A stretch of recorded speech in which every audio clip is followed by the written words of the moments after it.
Have you ever wondered how to analyze stocks? Well, it's not as daunting as you might think. Stock analysis is a critical tool for investors who want to make informed decisions about where to put their money. It's like a roadmap, guiding you through the complex landscape of the stock market. The purpose of stock analysis is to evaluate the financial health and profitability of a company. It helps you understand whether a stock is undervalued or overvalued, and whether it's a good time to buy or sell. In this video, we'll walk you through the steps of stock analysis, starting with understanding financial statements, followed by ratios and indicators, analyzing market trends, and the role of news and events. Each of these steps will give you a more comprehensive view of a company's stock and its potential for future growth. So, buckle up as we dive into the world of stock analysis. The first step to analyzing a stock is to understand the company's financial statements. These are the documents that give you a peek into the company's fiscal performance and overall health. There are three major types of financial statements that you need to familiarize yourself with: the income statement, the balance sheet, and the cash flow statement. Let's start with the income statement. This is a financial report that highlights the company's revenues, costs, and expenses over a certain period, usually a quarter or a year. It begins with the gross revenue or the total income from sales. From there, we subtract the cost of goods sold to arrive at the gross profit. Then, operating expenses, taxes, and other costs are deducted to reveal the net income or loss. It's like a movie reel showing the company's profitability journey from gross income to net profit. Next, we have the balance sheet. If the income statement is a movie, then the balance sheet is a snapshot. It shows the company's assets, liabilities, and shareholders' equity at a specific point in time. Assets include everything the company owns that has value, like cash, inventory, and property. Liabilities are what the company owes, like loans and accounts payable. The difference between assets and liabilities gives us the shareholders' equity, which represents the net value of the company. Lastly, we have the cash flow statement. This document tracks the flow of cash in and out of the business. It's divided into three sections: operating activities, investing activities, and financing activities. The sum of these three gives us the net change in cash during the period. It's like a financial detective, revealing where the company's money comes from and where it goes. Understanding these financial statements is crucial because they provide a wealth of information about a company's state of affairs. They indicate whether a company is profitable, whether it has a strong financial foundation, and how well it manages its cash. Remember, numbers don't lie, but they don't tell the whole truth either. They need a keen eye to interpret them correctly. Analyzing these financial statements provides a snapshot of a company's financial health. Now that you understand financial statements, the next step is to look at ratios and indicators. Ratios and indicators are the nuts and bolts of stock analysis. They're like a company's vital signs, giving you a snapshot of its financial health. Let's delve into three key ratios and indicators you should be familiar with: the price-to-earnings ratio, the debt-to-equity ratio, and the return on equity. First, we have the price-to-earnings ratio, often abbreviated as PE. This ratio compares a company's stock price to its earnings per share. It's a way of assessing whether a stock is overvalued or undervalued. A high PE ratio could mean that a stock's price is high relative to earnings and possibly overvalued.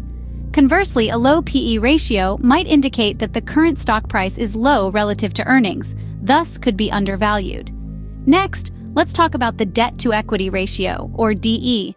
This ratio compares a company's total debt to its shareholders' equity. It's a measure of financial leverage, showing how a company is funding its operations and growth. A high DE ratio could signify that a company has been aggressive in financing its growth with debt, which can be risky. On the other hand, a low DE ratio might indicate a company that has avoided debt, potentially making it a safer investment.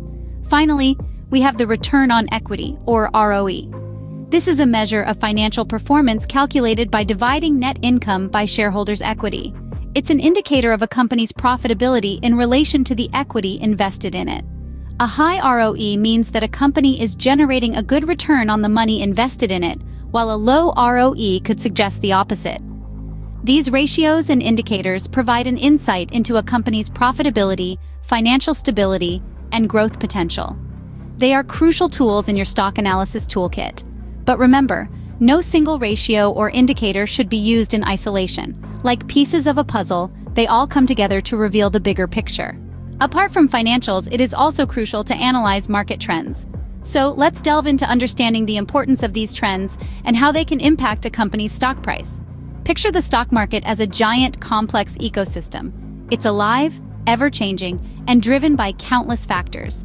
These factors create a flow, a direction, a trend. And just like a river, it's easier to swim with the current than against it. The same principle applies to the stock market. Market trends, in essence, are the general direction in which a market is moving. They could be upwards, downwards, or sideways. These trends are vital in deciding whether to buy, hold, or sell a stock. Understanding these trends can give you an edge by helping you make informed decisions on when and what to invest in. But how do you identify these trends? Well, this is where technical analysis comes into play. It's a method of evaluating securities by analyzing statistics generated by market activity, such as past prices and volume. By observing patterns and indicators like moving averages, trend lines, and oscillators, you can identify the prevailing market trend. For instance, a moving average can help smooth out price data by creating a constantly updated average price. If the stock price is consistently above its moving average, it's an indication of an upward trend. Conversely, if it's below the average, it suggests a downward trend. Trend lines, on the other hand, are drawn above or below price patterns and can indicate levels of support and resistance. An upward trend line is drawn at the lows of an upward trend. If the price breaks below this line, it could signal a trend reversal. Oscillators such as the Relative Strength Index, RSI, and Moving Average Convergence Divergence, MACD, can also provide insights into market momentum and potential reversals. Remember, no single method is foolproof. It's always prudent to use a combination of tools and techniques to analyze market trends. And while trends can give us a sense of the market's direction, they are not a guarantee of future performance. Recognizing market trends can help predict future movements in a company's stock price. So keep an eye on those trends and happy investing. Last but not least, news and events also play a significant role in stock analysis. Imagine this. You're at a party and overhear a conversation about a breakthrough innovation by a company. The next day, you see that company's stock price skyrocketing. That's the power of news and events in the world of stock markets. News and events can have a profound impact on a company's stock price. They can be the catalyst that propels a stock to new heights or the blow that sends it spiraling down. How? Well, let's delve into that. In the financial world, information is gold. Stock prices are influenced by supply and demand, and these are affected by the perception of a company's future profitability. This perception is shaped by news and events related to that company. For instance, positive news like successful product launches, winning a large contract, or robust quarterly earnings can boost investor confidence, leading to increased demand for the stock and hence a rise in its price. On the flip side, negative news like legal troubles, poor earnings reports, or the sudden exit of a key executive can shake investor confidence. This can lead to a sell-off, causing the stock price to fall. And then there are broader events that affect entire sectors or the market as a whole. Think geopolitical tensions, changes in government policies, or even natural disasters. These events can cause market volatility, creating ripples that impact stock prices.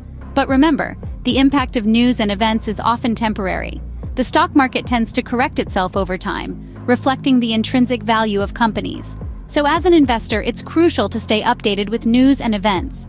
Use reliable financial news platforms, set up news alerts for your stocks, and always be on your toes. News and events provide context to the numbers and trends you analyze, helping you make more informed decisions. In the end, it's about understanding the story behind a stock, and news and events are key chapters in that story. Staying updated with news and events can help you make timely and informed investment decisions. So there you have it, the process of stock analysis simplified. We began this journey by diving into the world of financial statements and understanding the importance of balance sheets, income statements, and cash flow statements. We then moved on to ratios and indicators, those critical numbers that give us a glimpse into a company's financial health and growth potential. Next, we turned our attention to market trends, discussing how to study them and use this information to predict future market behavior. And let's not forget the role of news and events. We touched on how external factors can impact the value of a company's stock and why it's crucial to stay informed about current events. Remember, these steps are not isolated. They are part of a comprehensive approach to stock analysis. Use them in tandem to make the most informed investment decisions. With these steps, you are now well equipped to analyze stocks and make informed investment decisions. Happy investing!